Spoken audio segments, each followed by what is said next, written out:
හොඳයි අපි දෙවෙනි ප්‍රශ්නයට අවධානය යොමු කරමු. දෙවෙනි ප්‍රශ්නය සාකච්ඡා කරමු. ඒක පොතේ වන්න ටිකක් අපිට මේ ප්‍රශ්නය ටිකක් අමුතු හැඩයක් තියෙන ප්‍රශ්නයක්. අමුතු හැඩයක් කියලා කියන්නේ මේ අපි දන්න කාරණා ටිකක් තර්කානුකූල නැත්නම් ප්‍රායෝගික කරුණුත් එක්ක ගලපමින් පිළිතුරු ලියන්න අපිට උරු කරන්න හදලා තියෙන ප්‍රශ්නයක්. රාජ්‍යයේ පළවෙනි ප්‍රශ්න දෙකේ එක. රජයේ ප්‍රාග්ධන වැය ව්‍යාපෘතියක් පදනම් කර ගනිමින් ආවස්තික පිරිවැය හඳුන්වන්න. දැන් ඕකේ රජයේ ප්‍රාග්ධන වැය ව්‍යාපෘතියක් පදනම් කර ගනිමින් කියන කොටස කපලා හැරියොත් නේද? ඒ කොටස කපලා හැරියොත් එහෙම ඔකට මේ ප්‍රශ්නේ හරිය ලේසි. ආවස්තික පිරිවැය හඳුන්වන්න. නේද? අපිට ආවස්තික පිරිවැය හඳුන්වන්න කියලා නිකම්ම දුන්නා නම් අපිට මේ ප්‍රශ්නේ කියන්න පුළුවන්. රජයේ ප්‍රාග්ධන වැය ව්‍යාපෘතියක් පැහැදිලි කරලා මේක කියන්න කියන. ඒ නිසා රජයේ ප්‍රාග්ධන වැය ව්‍යාපෘතිය අමතක කරන්න. ඔබ දන්න තැනින් පටන් ගන්න වැඩි ආවස්තික පිරිවැය යන කියලා අපි ඉස්සෙල්ලා වැඩේ පටන් ගමු. ඉස්සෙල්ලා අපි පිළිතුරු ලියන්න. ඊට පස්සේ ඒක පැහැදිලි කරන්න රජයේ ප්‍රාග්ධන වැය ව්‍යාපෘතියක් ගමු. පැහැදිලිද? එතකොට ඔබ අර කලින් කළා වගේ ප්‍රශ්නාංක 2 කියලා දැම්මා පිළිතුරු ලියන්න. ඔබ පිළිතුරු ලියලා තියෙනවා නම් මේ ප්‍රශ්නෙට ඔබේ පිළිතුර බලන්න ඔබ පිළිතුරු අපි සාකච්ඡා කරන පිළිතුරු හා ගැලපෙනවද කියලා. ඒක තමයි ඇත්තටම කරන්න ඕනේ. මම දෙන පිළිතුර අරගෙන ලියලා පාඩම් කරන එක නෙමෙයි. ඔබ පිළිතුරක් ලියලා මම දෙන පිළිතුරත් එක්ක සංසන්දනය කරලා බලලා ඔබේ පිළිතුරේ අඩුපාඩු හදාගන්න එක තමයි කල යුත්තේ. එතකොට ඒක අමතක වෙන්නේ නැහැ. right? එතකොට දෙකේ එක අපි ලියනවා ආවස්තික පිරිවැය යනු ආවස්තික පිරිවැය යනු ආවස්තික පිරිවැය යනු ආවස්තික පිරිවැය යනු විදිහට ලියන්න. විකල්ප අවස්ථා රාශියක් අතරින් විකල්ප අවස්ථා රාශියක් අතරින්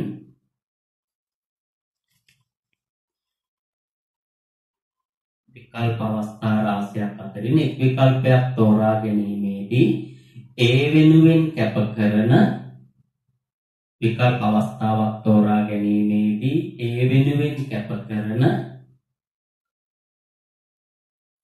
විකල්ප අතර ඇති හොඳම විකල්පයේ වටිනාකමයි.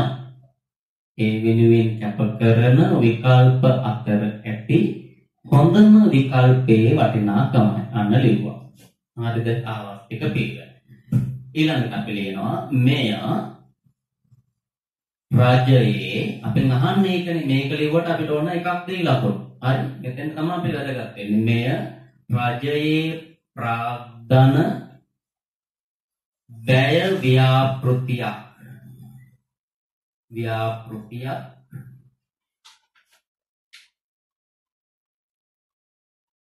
පදනම් කර ගනිමින් පහත පරිදි පැහැදිලි කළ හැකි. පහත පරිදි පැහැදිලි කළ හැකි.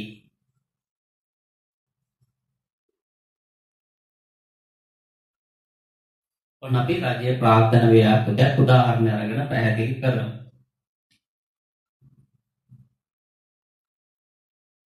රජය රුපියල් මිලියන 50ක් රජය රුපියල් මිලියන 50ක් වැය කොට ආරම්භ කිරීමට අපේක්ෂා කරන රජය රුපියල් මිලියන 50ක් වැය කොට ආරම්භ කිරීමට අපේක්ෂා කරන රුපියල් මිලියන 50ක් වැය කොට ආරම්භ කිරීමට අපේක්ෂා කරන ව්‍යාපෘති කිහිපයක් පහත දැක්වේ.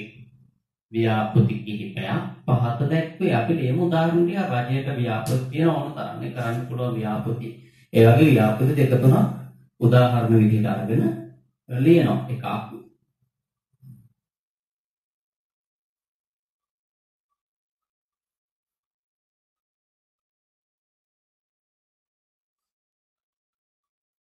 රෝහල් ගොඩනැගිලි ඉදිකිරීම. රෝහල් ගොඩනැගිලි ඉදිකිරීම. ඉදිකිරීම. තව එකක් විදුලි බලාගාරයක් ඉදිකිරීම. විදුලි බලාගාරයක් ඉදිකිරීම නැත්නම් විදුලි බලාගාරයක් අලුත් වැඩියා කිරීම කියමුකෝ. අලුත් වැඩියා කිරීම. විදුලි බලාගාරයක් අලුත් වැඩියා කිරීම. මාර්ග පද්ධතිය අලුත් වැඩියා කිරීම. අලුත් වැඩියා කිරීම.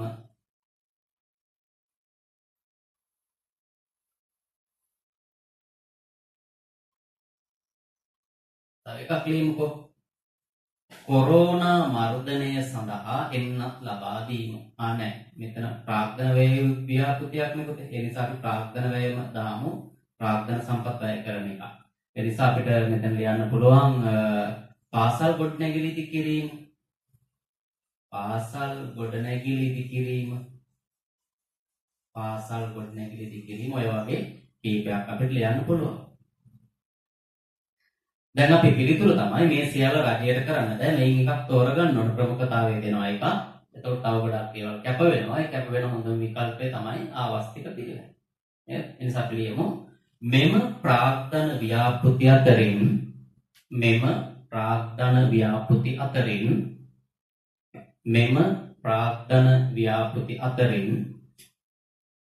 මෙම ප්‍රාග්ධන ව්‍යාපෘති අතරින් එක් ව්‍යාපෘතියක් පමණක් රජයට තෝරා ගැනීමට සිදුවන විට එක් ව්‍යාපෘතියක් පමණක්. මොකද මූල්‍ය සම්පත් නැහැ ඔක්කොම කරන්න. තියෙන මිලියන 50යි. 50 එකක් තෝරගන්න වෙනවා. ඒක කරන්න. දැන් එකක් තෝරා ගන්නා විට අනිකුත් ව්‍යාපෘති කැප කිරීමට සිදුවේ.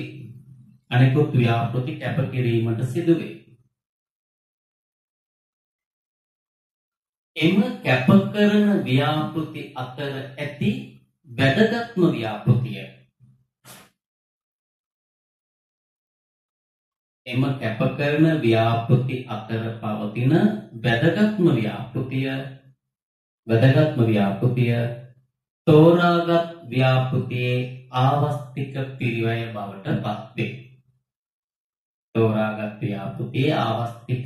බවට පත්වේ.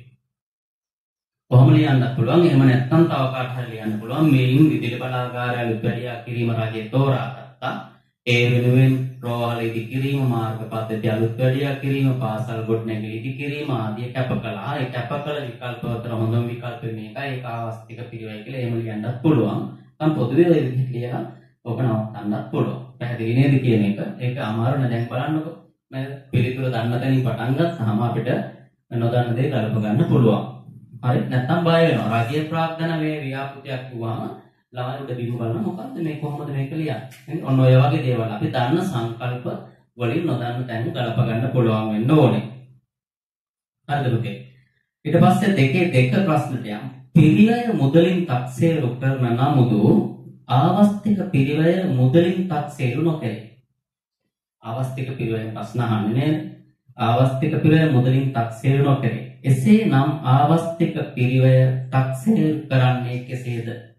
ආවස්තික පිරිවැය තක්සේරු කරන්නේ මූර්තමය වශයෙන් අවස්ථානුකූල වටිනාකම ආවස්තික පිරිවැය අවස්ථානුකූලව තියෙන වටිනාකම අරගෙන තමයි කැප කරපු අවස්ථාවේ වටිනාකම අරගෙන තමයි අපි ආවස්තික පිරිවැය පැහැදිලි කරන්නේ. එතකොට මෙතනදී අපි පොඩ්ඩක් මතක් කරගන්න ඕනේ ආවස්තික පිරිවැය මූලික ලක්ෂණ.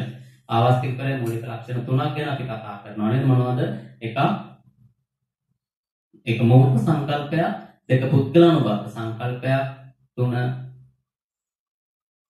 බාහිර පිරිවැයක් ඇති කරන සංකල්පයක්. බාහිර පිරිවැයක් ඇති කරයි කියන්නේ. නේද? එතකොට මෙතනදී අපි අහන්නේ මුදලින් තක්සේරු කරන්නේ නැහැ කියන එක.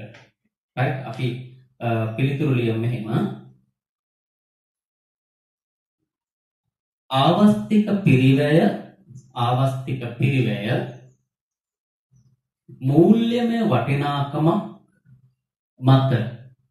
මූල්‍යමය වටිනාකමක් මත තීරණය කරන්නක් නොවේ. ආවස්තික පිරිවැය මූල්‍යමය වටිනාකමක් මත තීරණය කරන්නක් නොවේ.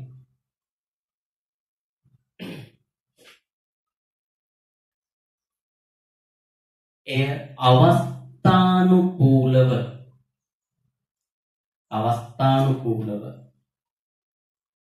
කැප කරන අවස්ථාවට හිමි අවස්ථානුකූලව කැප කරන අවස්ථාවට හිමි කැප කරන අවස්ථාවට හිමි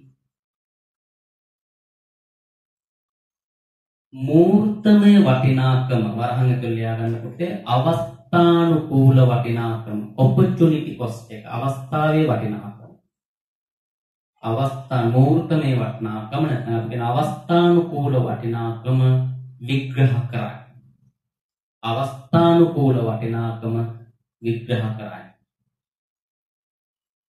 හරි කොහොම නවතින්නකො පිළිතුරු සම්පූර්ණ නැහැ හොඳේ අපි මේක තහවුරු කරන්න උදාහරණයක් අරගමු දැන් අපි මේවට ආවස්තික පිරයට ඕන තරම් උදාහරණ දීලා තියෙනවා මම ඔබට මුලින්ම දුන්න උදාහරණ චුට්ටක් මතක් කරලා බලන්න මොකද්ද කාර්යබහුල පුද්ගලයෙකුගේ ආවස්තික පිරවැය නේද නෝට් එක අරන් බලන්න. ඒතර අපි කියවා කාර්යබහුල පුද්ගලයෙකුගේ ආවස්තික පිරවැය නිදා ගැනීම විය හැකියි. නිදා ගැනීම වෙන්න පුළුවන්. නිදා ගැනීමේ මුදල්මේ වටිනාකමක් කියන්න බෑ. නිදා ගැනීමේ මුදල්මේ වටිනාකමක් කොහොමද කියන්නේ? නිදා ගැනීම මූල්‍යමේ වටිනාකමක් කියන්න බෑ. පැහැදිලිද? එතකොට ඒක තියෙන්නේ කාර්යබහුල පුද්ගලයාට නිදා ගැනීම කියන අවස්ථාවේ තිබුණේ පුද්ගලයාට දැනුණු වටිනාකමක්. ඒ වටිනාකම මෙච්චරයි කියලා තක්සේරු කරන්න බෑ. නේද? එයාට ඒ අවස්ථාව අහිමි වුණාම එයාට දැනෙනවා ඒ අවස්ථාවේ තියෙන වටිනාකම. නේද?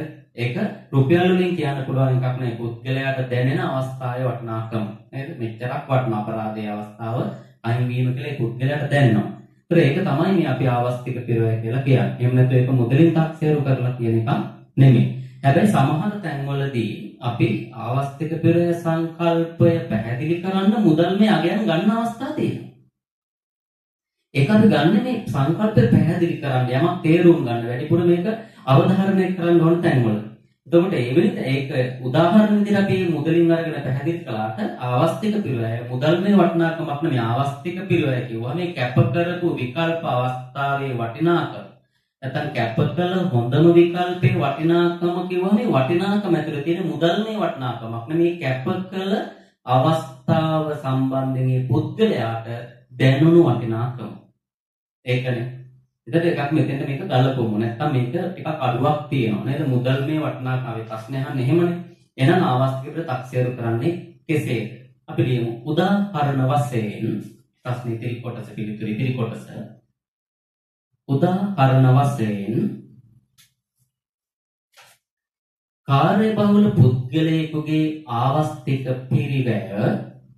කාර්යබහුල පුද්ගලයෙකුගේ ආවස්තික පිරිවැය නිදා ගැනීම යයි නැත්නම් නිදා ගැනීමේ අවස්ථාව යයි සලකමු. කාර්යබහුල පුද්ගලයෙකුගේ ආවස්තික පිරිවැය නිදා ගැනීම යයි සලකමු. දැන් නිකන් උත්තරේ නේද? මාර තර්කානුකූලව මතුවෙනවා. නිදා ගැනීම යයි සලකමු.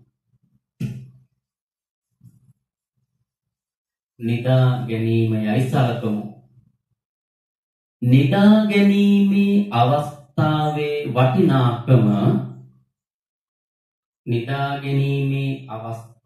වටිනාකම මුදලින් කිව හැකි නොවේ. සමහර දේවල් කියන්න පුළුවන් නමුත් මේ වගේ දේවල් මුදලින් කියන්න බෑ. මුදලින් කිව හැකි නොවේ. ඒ තුල ඇත්තේ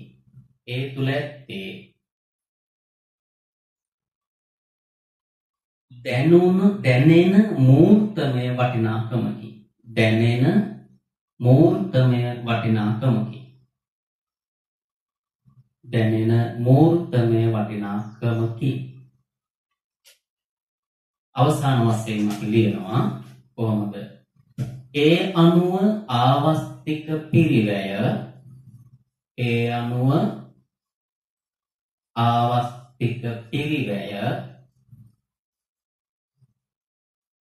තක්සේරු කරන්නේ මූර්තමය අගයක් මගිනි. මූර්තමය අගයක්, ද්‍රව්‍යාත්මක අගයක්. මූර්තමය අගයක් මගිනි.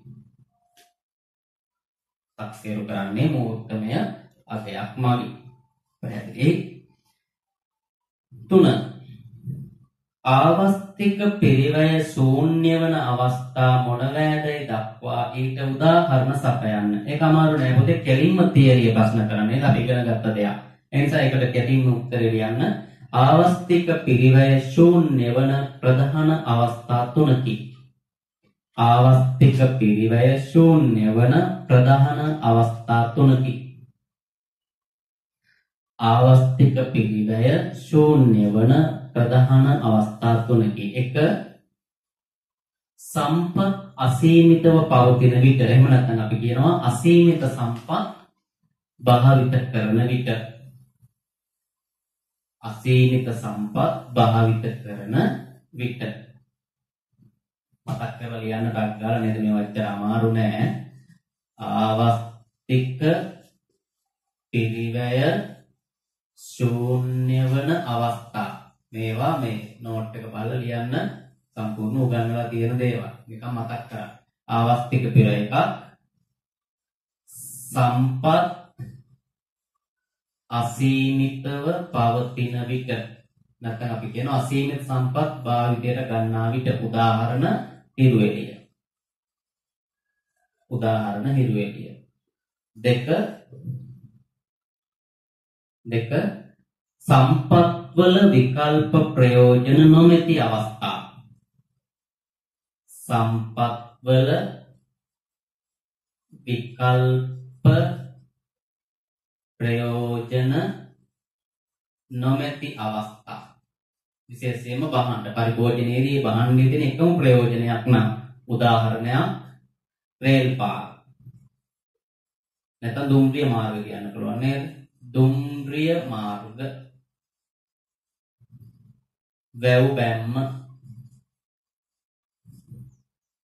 ඔරලෝසු අණුව ආදිය පොදුවේ කියනවා. ආදිය ප්‍රයෝජනයට ගැනීමේදී.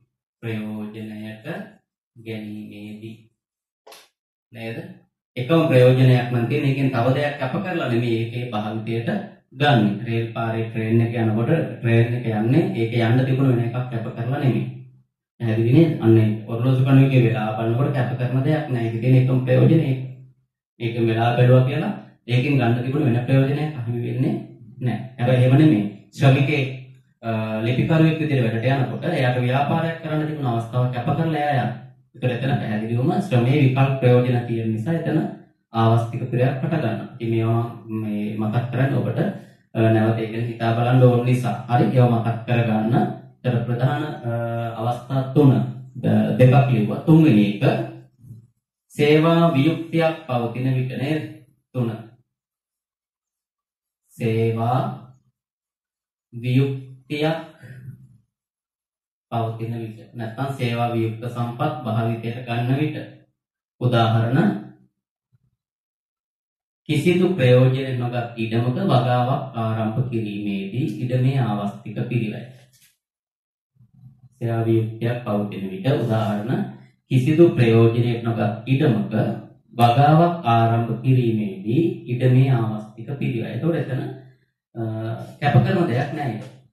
සම්පත් සේවා වියුක්තව තියෙනවා. හැබැයි ඒක භාවිතයට අරගෙන තිබුණු සම්පතක් නා නේද? නේද? උදාහරණයක් වගාවට අරගෙන තිබුණු ඉඩමක් නම් අපි ඒකේ ගොඩනැගිල්ලක් හදන්න ගියොත් වගාව කැප කරන්න වෙනවා.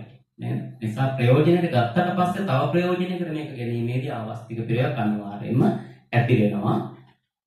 ප්‍රයෝජනෙට නොගන නිකම් තියෙන තාක්කල් ඒක පළවෙනි ප්‍රයෝජනයට ගත්තී. එතන ආවස්තික පිරියක් ඇති වෙන්නේ නැහැ. ඔබට අපි පැහැදිලි කරලා තියෙන්නේ. ඉතින් මේක අමාරු ප්‍රශ්නයක් නෙමෙයි. ඒක කෙලින්ම අපේ අහලා තියෙන කෙලින්ම ලියන්න. 4.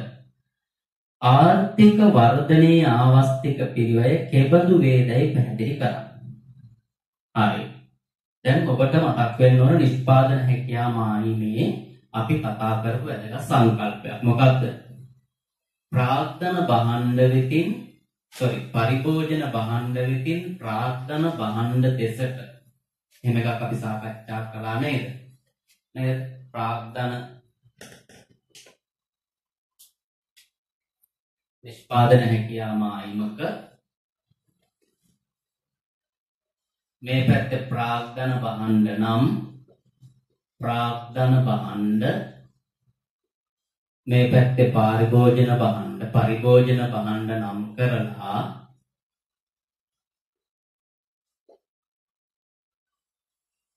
නේද? මෙතන A ලක්ෂය මෙතන B ලක්ෂය කියලා ලකුණු කළොත් A ලක්ෂයේ ඉඳලා B ලක්ෂයට ගියොත් මොකද වෙන්නේ? නේද? A ලක්ෂයේ ඉඳලා B ලක්ෂයට ගියොත් මොකද වෙන්නේ? අපි කියනවා පරිභෝජන භාණ්ඩ නේද? මෙතන A ලක්ෂය කියලා කියන්නේ වැඩිපුර නිෂ්පාදනය කරලා තියෙන පරිභෝජන භාණ්ඩ. මේ ඔබට පේනවනේ. ප්‍රාග්ධන භාණ්ඩ ටිකයි තියෙන පරිභෝජන භාණ්ඩ වෙන්නේ. A ලක්ෂයේ සිට B ලක්ෂයට යනවා කියන්නේ මේ ආර්ථිකය පරිභෝජන භාණ්ඩ නිෂ්පාදනය අඩු කරගෙන ප්‍රාග්ධන භාණ්ඩ නිෂ්පාදනය වැඩි කළා කියන එක. ප්‍රාග්ධනය සඳහා සම්පත් වැඩි වශයෙන් යොදවලා. ඕකනේ කියන්නේ. ඒතර අපි කිව්වා කිසියම් ආර්ථිකයක් පරිභෝජන භාණ්ඩ නිෂ්පාදනය අඩු කරලා පරිභෝජන භාණ්ඩ වෙතින් ප්‍රාග්ධන භාණ්ඩ වෙතට සම්පත් වැඩි වශයෙන් යොදවන්නේ නම් මේ රටේ අනාගත හැකියාවයිම අනිවාර්යෙන්ම මොකද වෙන්නේ? දකුණට විතැන් වෙනවයි කියලා. මේ රටේ අනාගත හැකියාවයි කියන අනාගතයේ ආර්ථික වර්ධනයක් ඇති වෙනවා. ඒකම නෙමෙයි ප්‍රශ්න කරන්නේ. අනාගත ආර්ථික වර්ධනයක් ඇති වෙනවා. ඒ කියන්නේ රටක ආර්ථික වර්ධනයක් ඇති වෙන්න නම් ප්‍රාග්ධන සම්පාදනය වැඩි වෙන්න ඕනේ. පරිභෝජනය අඩු කරලා වර්තමානයේ ප්‍රාග්ධනය සඳහා වැඩි සම්පත් නිෂ්පාදන හැකියාව නැත්නම් නිෂ්පාදන ධාරිතාවය වැඩි කළොත් තමයි රටේ මූර්ත නියම ඉහළ යන ආර්ථික වර්ධනය කියන්නේ ඒකනේ. එතකොට රටක ආර්ථික වර්ධනයක් අත්පත් කර ගැනීම සඳහා අනිවාර්යයෙන්ම වර්තමාන පරිභෝජනය කැප කරලා ප්‍රාග්ධන භාණ්ඩ නිෂ්පාදනය වැඩි කරන්න ඕනේ. ඒ නිසා අපි කියනවා ආර්ථික වර්ධනයේ ආවස්තික පිරිවැය නැවත අවධාරණය කරගන්න. ආර්ථික වර්ධනයේ ආවස්තික පිරිවැය කැප කරන වර්තමාන පරිභෝජනය වේ. ආර්ථික වර්ධනයේ ආවස්තික පිරිවැය කියලා කියන්නේ වර්තමානයේ පරිභෝජනය කැප කරන ප්‍රමාණය.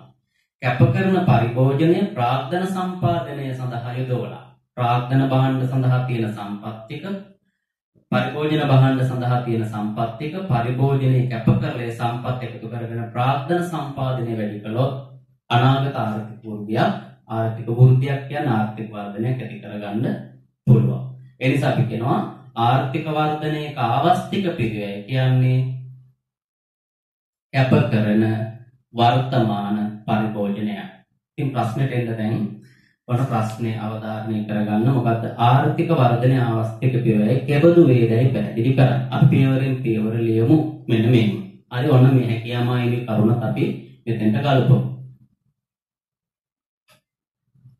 ආර්ථික වර්ධනය යනු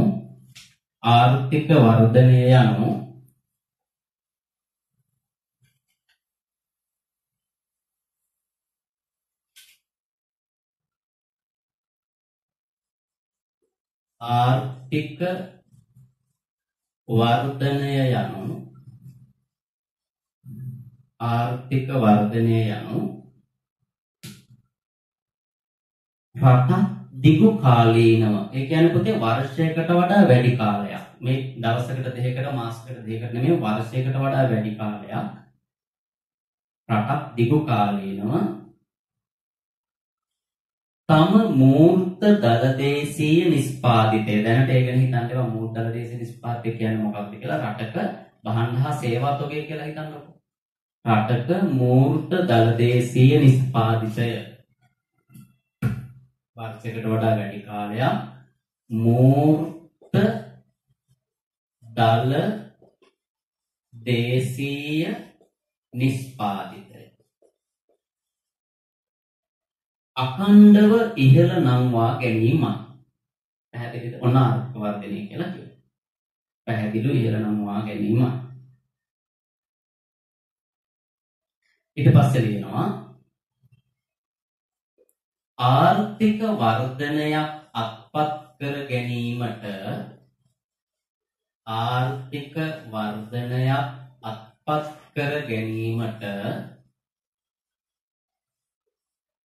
ආර්ථික වර්ධනයක් අත්පත් කර ගැනීමට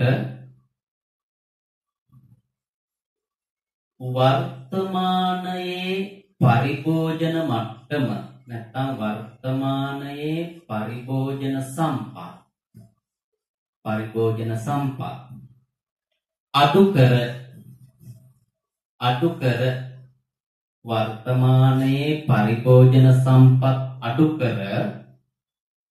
වර්තමානයේ පරිභෝජන සම්පත් අඩු කර ප්‍රාග්ධන සම්පාදනය සඳහා යෙදවිය යුතුයි. ප්‍රාග්ධන සම්පාදනය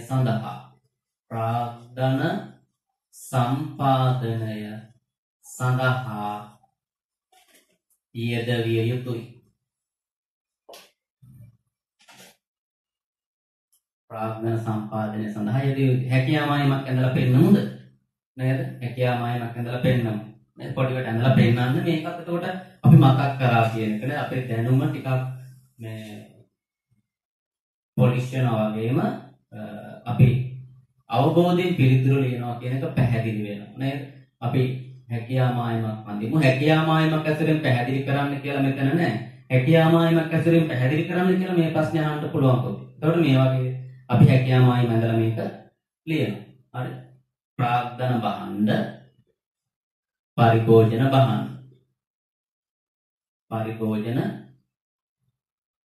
පරිභෝජන භාණ්ඩ පේනවද දන්නේ නැහැ නේද? පරිභෝජන භාණ්ඩ පේනවනේ. හරි. එතකොට පරිභෝජන භාණ්ඩ මෙහෙම ඒ වගේ ලක්ෂයක ඉඳලා ප්‍රාග්ධන භාණ්ඩයේ දෙසට යමු. මේ පැත්තට යමු. නේද? එතකොට ඔබට පේනවා පරිභෝජන භාණ්ඩ නිෂ්පාදනයේ පහළ වැටිලා නේද? ප්‍රාග්ධන භාණ්ඩ නිෂ්පාදනය ඉහළ යනවා. ඔය නේද? මෙතන තිබ්බේ පරිභෝජනේ දැන් මේ දක්වා අඩු වෙනවා. A සිට B දක්වා යනකොට. නේද? ප්‍රාග්ධන භාණ්ඩ නිෂ්පාදනය වැඩි වෙනවා. ඔන්න ඔය වගේ එකක් තමයි මේ කියන්නේ වර්තමාන දැන් හැකියා මායිම මත ප්‍රාග්ධන සම්පත් වැඩිපුර යොදවලා පරිභෝජනය අඩු කරලා දෙන කැපකර පරිභෝජනය තමයි මේ ප්‍රාග්ධනය වැඩි කිරීමේ අවස්ථික පිළිවෙල වෙන්නේ. එහෙම අපි කියන්නේ. හරි. ඔක් දැන් ඔක ඇඳලා අපි ඔහොම තියමු. ඊට පස්සේ වෙනවා පහලින් මේ ආකාරයට ගැලපුවා. හරි. නිකන් ඇඳලා තිබෙන්නේ ගලපනවා දැන් පහලින් කියන මේ ආකාරයට පරිභෝජන භාණ්ඩ වෙතින් ප්‍රාග්ධන භාණ්ඩ නිෂ්පාදනයට සම්පත් යෙදවීමකදී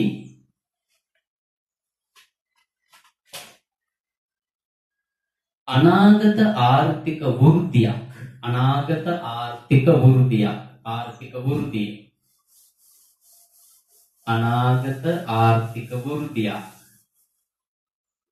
වර්ධනය කියන එක ආර්ථික වෘද්ධියක්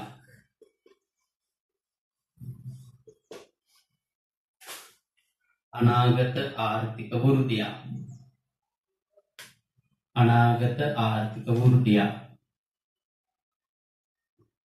අපේක්ෂා කළ හැකිය. අනාගත ආර්ථික වෘද්ධියක් අපේක්ෂා කළ හැකිය. ඉතින් අවසාන වශයෙන් කියනවා මේ අනුව රටක ආර්ථික වර්ධනයේ ආවස්තික පිරිවැය වන්නේ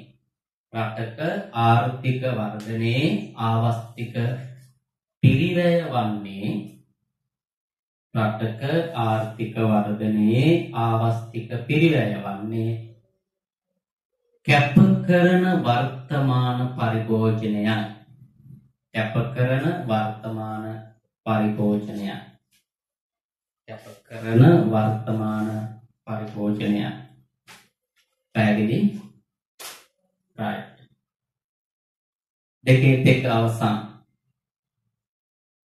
දෙකේ හතර නේ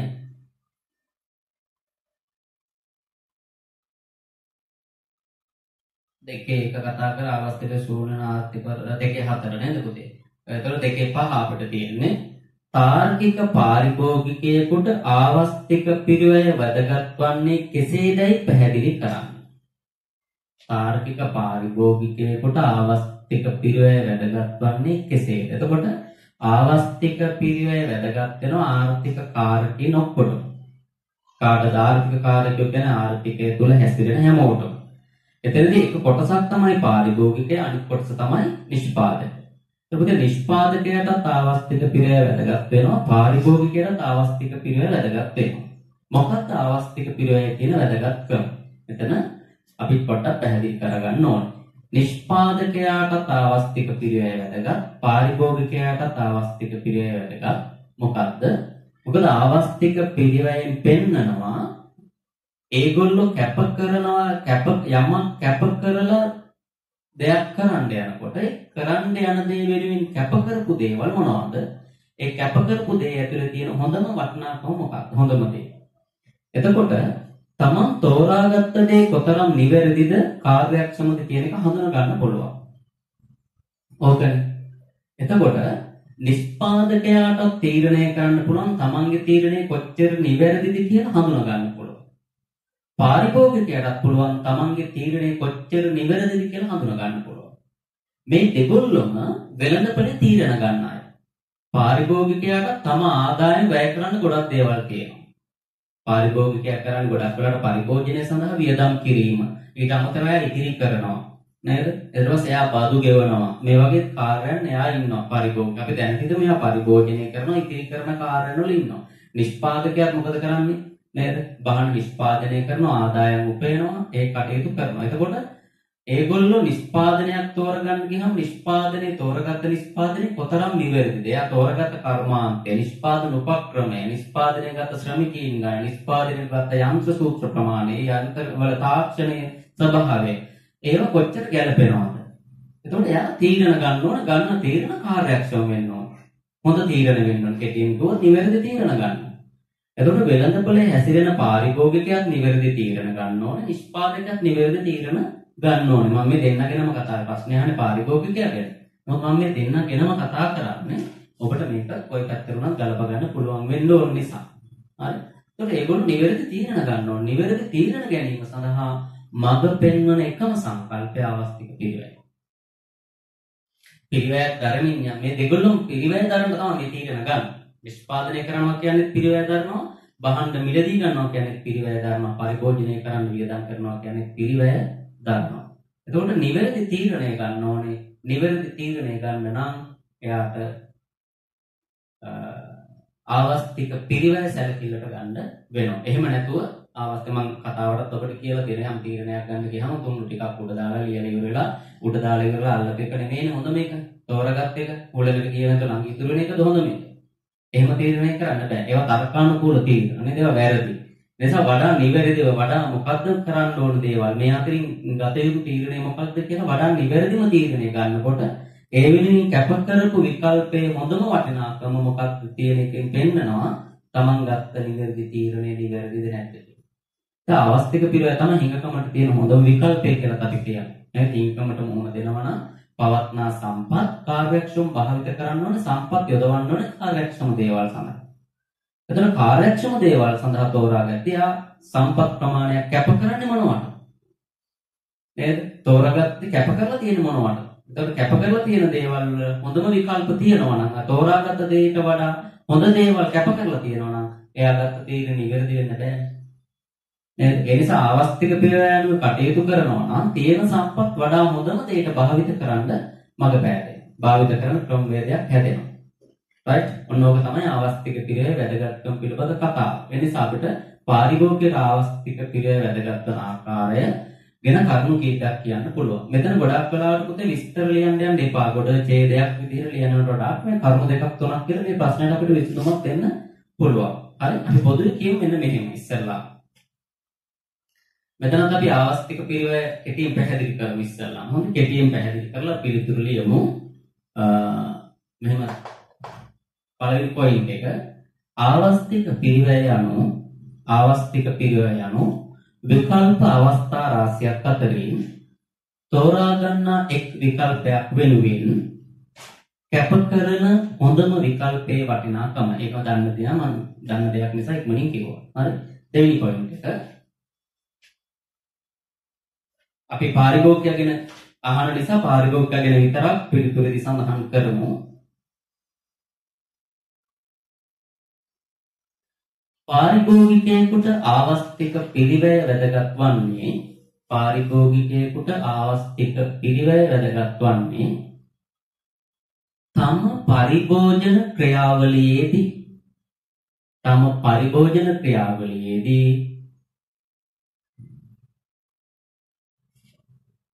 සීමිත ආදායම සම්පත් නේ සීමිත සම්පත් කියන්නේ සීමිත ආදායමයට තියෙන සම්පත් තමයි ආදායම. සීමිත ආදායම වඩා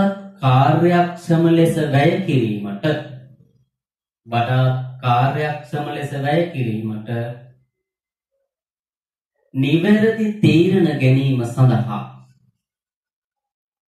නිවැරදි තීරණ ගැනීම සඳහා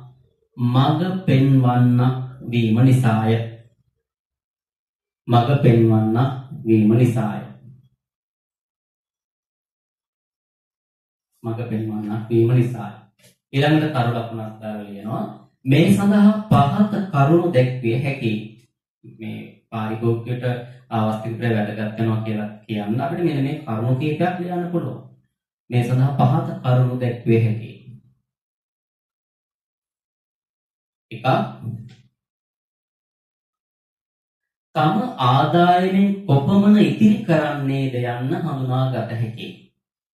තම ආදායමෙන් කොපමණක් ඉතිරි කරන්නේද යන්න තීරණය කළ හැකියි. තීරණය කරන්න පුළුවන් මෙච්චරකේ පිරිවැය ප්‍රතිලාභ බලලා කැප කරන්නේ මොනවද කියලා බලලා තීරණය කරන්න පුළුවන්. ඉතුරු ප්‍රමාණය තීරණය කරන්න මඟ පෙන්නනවා. තම ආදායමෙන් කොපමණක් ඉතිරි කරන්නේද යන්න තීරණය කළ හැකියි. තව එකක් ඊළඟ එක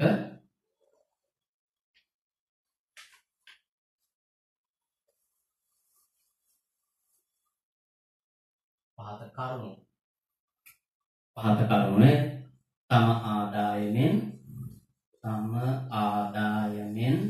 කොපමණ ඉතිරි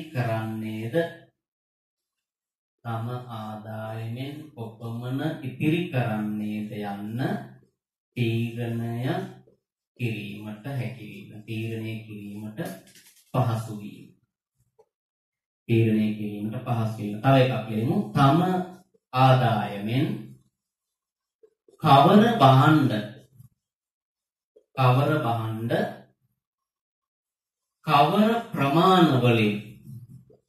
කවර ප්‍රමාණවලින් මිලට ගන්නේද යන්න තීරණය කිරීමට පහසු වීම.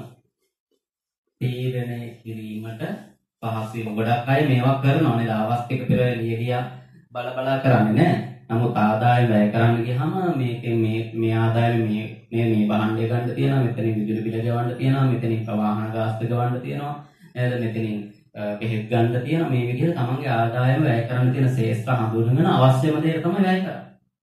නේද? අනවශ්‍ය දෙයකට වැය කරොත් කැප කරලා තියෙන ඊට වඩා හොඳ එකක්. එතකොට එයා තර්කානුකූල පාරිභෝගිකේ නෙමෙයි. එනිසා ඉතිරි කරන ප්‍රමාණය කොච්චරද කියලා තීරණය කරන්න පුළුවන්. පරිභෝජනය කරන ප්‍රමාණය කොච්චර